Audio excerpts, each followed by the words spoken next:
कसे आहे तुम्ही सर्व. आय होप तुम्ही सर्व मजेतच असणार. आणि आज मी तुम्हाला सांगणार आहे माझे स्टडीचे स्टुडंटची तारीख होती 7 August 2026 and I want to tell you what happen in what was happened in Saturday. So I am studying in first year BCom.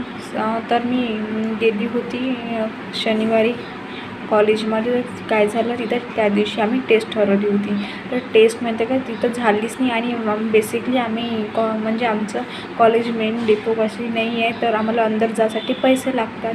तर आम्ही एक्स्ट्रा पैसे देऊन कॉलेजमध्ये गेलो. आम्हाला उशीर झाला होता म्हणून. तसे तर आम्ही पैदल जात असो. त्या दिवशी आम्हाला वाटलं खूप उशीर झाला, टेस्ट लागली असेल म्हणून आम्ही लवकर गेलो. तर त्याच्यात पैसे एक्स्ट्रा देऊन आम्ही कॉलेजमध्ये जातो आणि तिथं गेल्यावर माहीत पडतं की सरच नाही आले.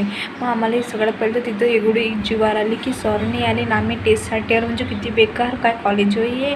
आणि मग आम्ही गेलो. मग आम्हाला माहीत पडलं की सर थोड्या वेळाने येणार आहे. म्हणजे मग जसं 11 वाजता लेक्चर स्टार्ट होते, आम्ही 12 वाजता पोचलो. तर 12:30 वाजता सर येणार होतं. मग आम्ही थांबलो. मग सर आले. सर काय म्हणते आज मेजॉरिटी कमी आहे टेस्ट देण्याची, तर आज टेस्ट होणार नाही. मग सेकंड नंबर तिथं जीवार आली माझी. म्हणजे काही आहे आम्ही एवढ्या यांना आलो त्याच्यासाठी तुम्ही टेस्ट नाही घेऊ राहिले काही आहे. मग ठरवलंच कशाला म्हणा की शनिवारी टेस्ट घ्यायची. आम्ही तिथं म्हटलं तर सर सोमवारी ठेवून. तर सर म्हणणे नाही इतक्या दिवसानं कशाला नसन तसं. तर मग तिथं टेस्ट ठेवली शनिवारी. मग शनिवारी त्या हुशार 2 मुली आल्या नव्हत्या. तर त्या सर म्हणजे त्यांच्याच म्हटलं ना सगळं करता आमच्या सगळ्यांच्या म्हटलं काहीच नाही झालं. तिथं त्या 2 मुली जसं रेग्युलर कॉलेज करतात त्याची रिस्पेक्ट आहे. आम्हाला काय घेणं नाही द्यायचं, आमच्यानुसार चालायला पाहिजे काही ना काही. आणि मग टेस्ट कॅन्सल करून टाकली.